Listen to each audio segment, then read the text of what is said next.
trauma is a hard thing to deal with, but it's easier to deal with when we're not alone with it. What we've learned is it has an impact on the nervous system. So it causes people to be dysregulated. Their mood is not even. Trauma is inevitable. Wounding is inevitable in this world. I would also say that healing is possible. Just being able to hear from people and have people reassure you that you're not alone in this journey, that's one thing that's really helpful. So I think that idea of when trauma meets recovery, healing begins.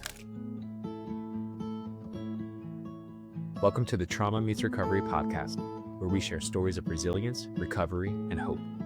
Join us as we sit down with survivors, authors, and leading experts to discuss their experiences and insights, exploring the path towards healing and the power of the human spirit. And now here's your host, Dr. Mark McNear.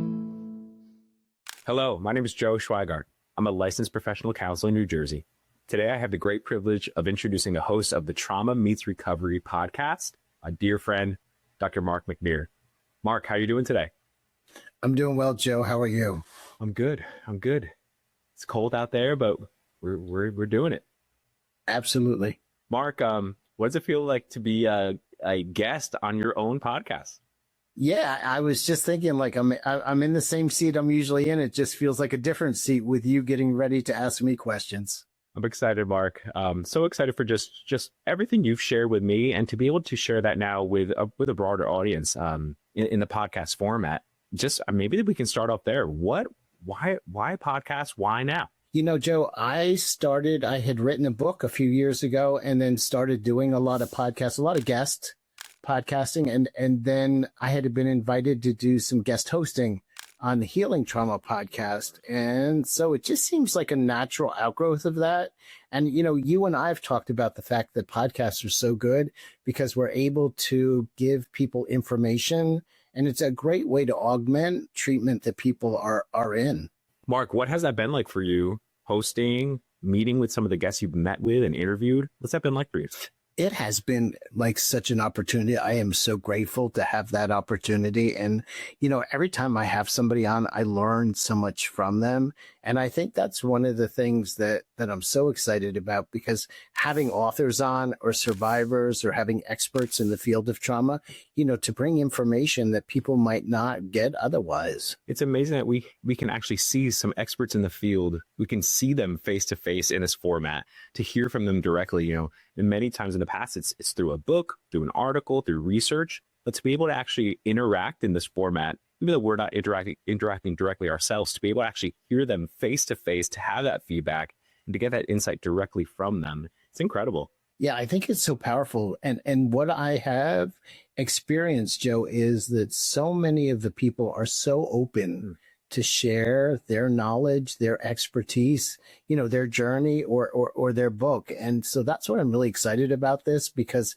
it's a way to kind of give back, because I've had my own healing journey for the last 11 years and have grown tremendously, and just want to give back to people and to be able to present people that can give them information about healing. Trauma is a hard thing to deal with, but it's easier to deal with when we're not alone with it. Mark, maybe we can step back a little bit. What is trauma? How does it affect us? Joe, that's such a great question. I think that when we look at trauma, let's go back to the Greek word. The origin of the word trauma, it is a wound or an injury, and whether we're talking about physical, sexual, material, emotional, verbal, all of those have an impact on us. And especially what we've learned is it has an impact on the nervous system. So it causes people to be dysregulated. Their mood is not even. And so, you and I have talked about that a lot, just that idea of how do you calm the body down? You can't have a relaxed mind if the body isn't calm. Mark, how could a podcast help with some of that dysregulation with managing our trauma? How could a podcast step into that? Well, I think that the one thing that happens, Joe, is it gives us a message. We're not alone. We're all on this journey, and we've all had different experiences that have caused wounding or harm. And so, just being able to hear from people and have people reassure you that you're not alone in this journey. That's one thing that's really helpful. The other thing is just to be able to gain tools or information from individuals. You and I have talked about the power of podcasts and just that idea of, picking out one little thing that the speaker says and kind of practicing that. Whether it's grounding exercises, whether it's story work, whether it's getting in touch with the body and what's going on in the body. The other thing is I've had some authors on and looking forward to having other authors on and just be able to hear the resilience that people have with having such harm in their lives. To me, that is key. And it's really inspiring to hear, kind of like I've gotten through it. You can get through it too. Absolutely. Mark, people are so complex. And so to hear different perspectives, as you say, different stories, as that comes together to be able to speak to us and our own experiences. There's some days where maybe we're just out of it, down, out of nowhere. That comes from some place. And to be able to have some insight and multiple tools and avenues to get to a place where we may not feel better right away, but to be able to just, I'm here, I'm present. I can be more regulated in that way. Yeah, I can get through this. Absolutely. Mark, you spoke in your book, and I think that's going to be a prevalent part of your podcast, the idea of sharing your story, and that at the beginning of your journey, that was really hard to do. What do you think got you to that place of just being able to open up and share the many things that you've experienced in your past? I talk about that in the book, how hard it was for me to even find the words, for the things that I had gone through. And so, I think that for people to step into this gently and to be curious and not to look at the whole story or look at all the emotions, but just to even take a bite-sized piece of a story. And you and I have done story work together, and we've done it with other individuals. And you just see how much progress people make and how much insight they gain and how much their body relaxes as they're able to tell a story of harm without judgment, without fear, just with people that are curious and being gentle with their story. Mm-hmm. You feel the release. I remember a time with you just sharing a story. I believe it was from high school, a social situation. And I remember shaking like no other time I can remember. And you pointed that out to me. I didn't even really notice that, to be able to sit alongside others, but for have your insight to be what is going on with your leg there, and to be able to kind of just notice, and then through that process share more and breathe and be in a place where this is a safe place to share, that people are going to accept me for what has happened. And over time, with that release, there was a sense of great calm that came afterwards. Yeah, it's really interesting to see as we work with the body. I love the fact that the field is talking so much more about the body. For years, we kind of separated and made psychology from the neck up, instead of incorporating the whole body, and there's so many people that work with the body now and have so much information and just, we're not even aware of what's going on in our bodies until we tune in. You talk about your body moving in certain ways and me gently, mentioning to you what I'm seeing, if it's done in the right context, it can be so healing. Absolutely. And to even what you've shared, you've spoken about that idea of the neck up. Grad school for me, it was great. I learned a lot, but to be able to speak to even just what you're doing with your podcast, what you aim to do, that we are still in a place where we can constantly learn, no matter who we are, where we are in our journey. We could be beginning therapists, we could be seasoned veterans, to be able to have more insight that we can learn these things now and apply those skills directly in our practice. Yeah, I think that healing journey is a lifetime. And so, that's what I also want to tap into. And you talk about it being my podcast. I just want to share, you're going to be doing some interviews too. And I'm really, really excited about you stepping in and doing some of that. Very excited, Mark. It's been a great opportunity to learn from you and to be able to be a part of that learning and the sharing process. Mark, I want to get into the name of your podcast a bit, the Trauma Meets Recovery podcast. What does that look like when trauma meets recovery? Well, I can talk about it from my own story, Joe, that idea that I stepped into recovery and I was, in the mental health field, but didn't actually do a lot of my own healing. I think I did a lot of it, again, from the neck up, but not dealing with the whole person, the whole body, the whole story. And so for me, it was a matter of stepping in with a really difficult story and having people guide me gently.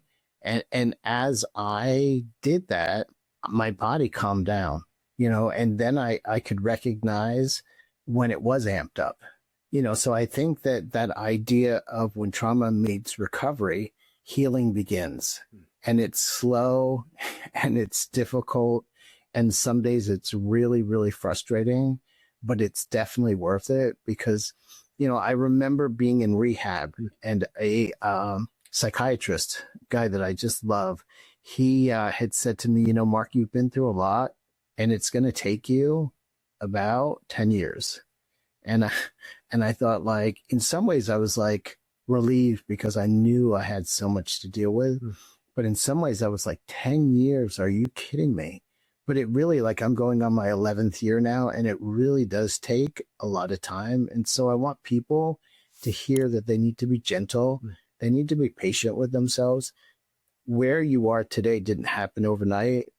And so it's going to take time to heal and to grow and to get insight and to kind of step into the body, because the body for so many of us is a war zone that we don't even want to get near.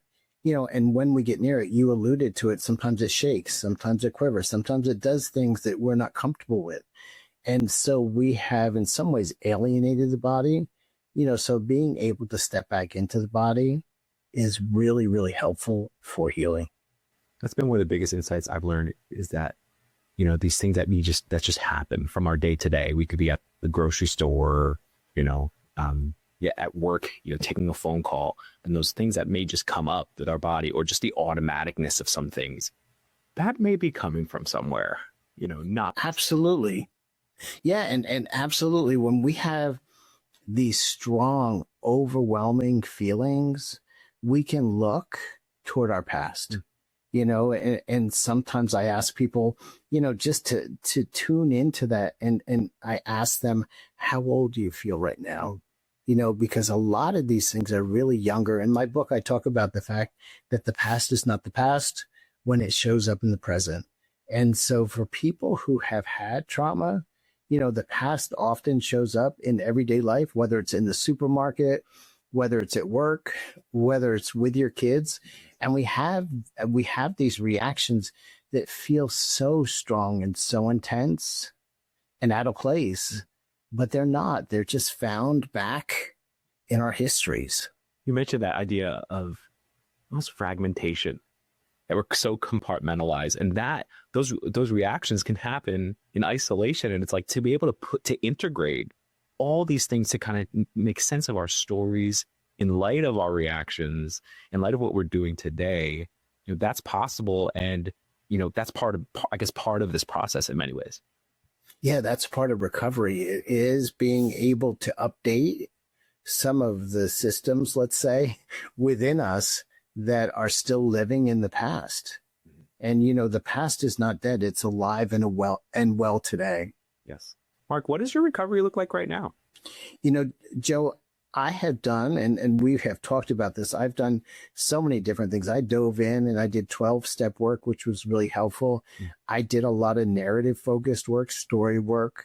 I did a lot of brain spotting, and that was really helpful to calm my body. Did a lot of EMDR, eye movement desensitization and reprocessing. It's a day-to-day healing journey. I'm stepping into doing more somatic work now, more body work right now. And not that I haven't been doing it all along, but just stepping into it in a different way to just notice what's coming up in my body, noticing kind of with curiosity what that feels like. Can I stay with that? Because so many times we want to run away from our emotions. And so, I think that, like I said, it's a lifelong journey, but I'm excited because I'm looking forward, to the next chapter of healing. Absolutely. this is part of that. The podcast, the sharing, Yes. the meeting with professionals that have shaped you, and to be able to then give back. Absolutely. And I'm excited to be able to do that with individuals. And I have been so excited, Joan. I've shared this with you, just how many people have been willing and have accepted invitations to the podcast.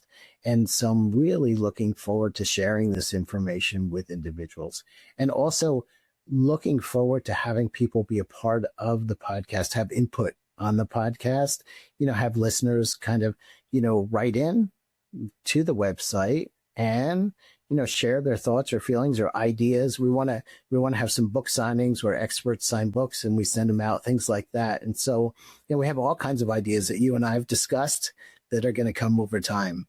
It's not just a one-way giving of information, but an interactive, so that people can feel like they're a part of this, the part of the journey for recovery. Yeah, we want people to give input. Absolutely. Mark, what would you say to someone who's struggling today with things from their past, or just struggling with, I don't know, time that it takes to heal, or struggling with that process? What would you say to someone today? Well, I would say that, first of all, trauma is inevitable. Wounding is inevitable in this world. I would also say that healing is possible. And that if you're struggling today, that's good in a way, because it shows that you're alive and that your body is trying to process things that you have been through. Not that it's easy, but that it's good to be able to get curious about these things. Maybe I usually say, can you find one person, a safe person in your life to share some of this with? Just share a little bit of it, maybe even write it down first. And a lot of people will say to me, well, I can't remember all of it. And I'll say, that's fine. Just write down, you talk about fragmentation, write down, even in a fragmented way, what you're thinking about, what's coming up, maybe a story. And then what are you noticing in your body? What are you noticing regarding your mood? And then maybe bring that to somebody. Take the risk of bringing it to somebody.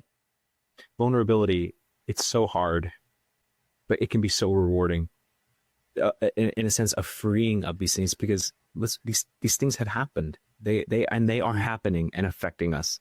But to be able to meet with someone who can just non-judgmentally just be there, it can be so freeing. And I think that one of the things that's a frustration, for people, and you hear this as well as a therapist, that idea, Joe, that people have sometimes tried to share things and it has not been received well.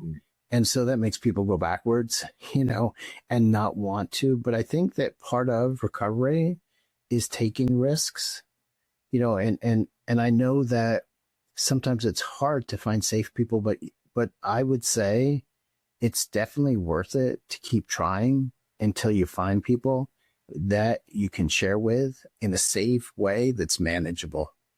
Yes. I think your story, writing the book, sharing these experiences now with the podcast, it's a testament to that. You have found some of those people, and look, that recovery is possible. It's available. It's not easy. There's many difficult days, as you said, but it's available. Yeah. 11 years ago, I was thinking about this the other day. 11 years ago, I was having a hard time getting out of bed and was on so many prescriptive medications and over-the-counter medications that I just wasn't functioning.